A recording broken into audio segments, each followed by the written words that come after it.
Hey, welcome to The Explainer. Today, we're going to break down the philosophy at the heart of the huge bestseller 12 Rules for Life. The book kicks off with a question that I think a lot of us can relate to.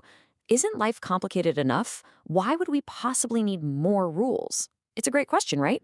And in this explainer, we're going to unpack the book's answer to that. So let's get into it. So, to get to that answer, we first have to understand a really fundamental model of reality that the book lays out. It suggests that really our entire experience, our whole lives, are this constant dance between two huge opposing forces: order and chaos. And right at the center of this whole model is this idea of being. Now, this is a big word, but it's not just about, existing. Being, the way the book uses it, is the totality of the human experience. It's everything: the good stuff, the bad stuff, the joy, and yeah, the suffering and fragility that are just part of the deal of being alive. Okay, so think of being as this constant back and forth, this tug of war between order and chaos. Order, that's the stuff we know. It's society, it's structure, it's what you can predict. Then you've got chaos. That's the great unknown. It's where things fall apart, sure, but it's also where every new idea, every possibility comes from.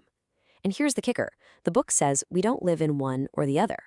We live right on that knife's edge between the two. All right, so if we're living on this line between order and chaos, the book makes a really stark point. It says that difficulty, that suffering, they're not mistakes. They're not bugs in the system. They are ancient, fundamental features of life. They're part of the package. And to really hammer this home, the book uses this just incredible line you see here. The idea is that things like conflict and social hierarchy, they aren't some new thing humans came up with that we can just, fix with a better system. Nope, they are ancient biological realities, hardwired deep into life itself. And this is where the famous lobster comes in. It's actually a brilliant illustration. So, you have two lobsters fight. The winner gets this jolt of serotonin, stands up taller, gets more confident. The loser's brain chemistry literally changes to make it more cautious and withdrawn. But check this out. This is the crazy part. The same antidepressants that raise serotonin in humans, they have a similar effect on lobsters. It's this powerful piece of evidence that this ancient chemical system for dealing with winning and losing, yeah, we inherited that. So this idea of inequality isn't just in biology. It turns out it's a mathematical pattern that shows up pretty much everywhere you look. You might have heard of it. It's called the Pareto principle. Sometimes it's called the Matthew principle. And once you see this pattern, you see it everywhere. It's relentless. A handful of classical composers, Bach, Mozart, Beethoven, wrote almost all the music that modern orchestras play. A tiny number of megacities are home to most of the world's people. And yeah, in pretty much every society ever studied, a very small percentage of the population holds the vast majority of the wealth. It's just a fundamental reality of how things are structured. Okay, let's recap for a second. Life is this constant struggle between order and chaos, and it's packed with what seems to be unavoidable suffering and inequality. So, what do we do about that? Well, the book turns to a really common solution that people reach for, but one it argues is incredibly dangerous. And that solution is ideology. So, what exactly is an ideology in this context? Think of it like a super simplified map of the world.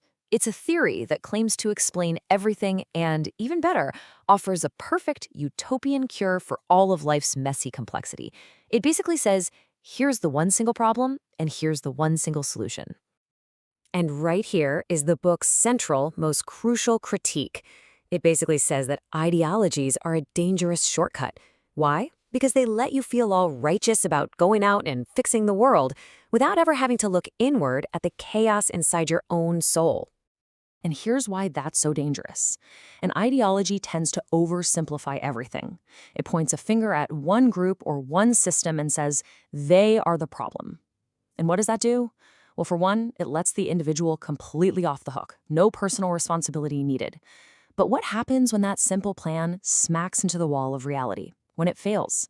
People don't step back and reflect. No. The result is usually more resentment, more blame, and historically, often, total disaster. Okay, so if ideology is presented as this false cure, this dangerous path, then what's the real one? What's the antidote? Well, the book's answer isn't some grand plan to fix society. It's something much, much smaller and focused entirely on you, the individual.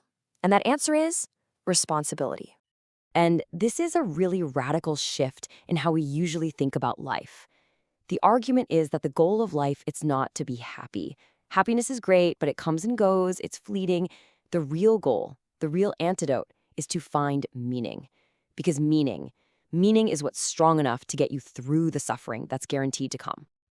You know, this idea really echoes the philosopher Friedrich Nietzsche. He's the one who said, "He who has a why to live for can bear almost any how." It's such a powerful idea. If you have a strong enough purpose, a real why, you can endure almost any hardship, any how. That meaning becomes your anchor in the middle of life's storms. So that's the million-dollar question, right? How in the world do you find this meaning? Where does this deep why actually come from? The book's answer is surprisingly, almost shockingly simple. It says you don't look out at the world. You look at what's right in front of you. You start with yourself. So the path forward is this idea of radical personal responsibility. What does that actually look like? Well, first, it means speaking your truth, to stop lying, to stop saying things you know deep down aren't true.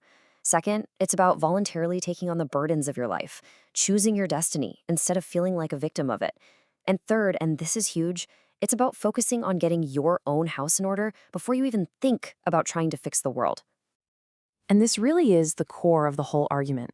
The idea is that by sorting yourself out, by willingly facing the chaos that you actually have some control over in your own life, you create a small pocket of habitable order.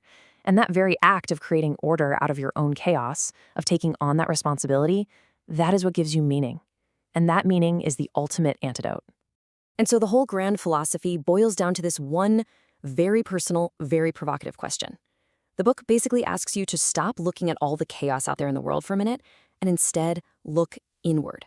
To ask yourself, what's the one piece of chaos in my own life that I can face, that I can start to set in order right now?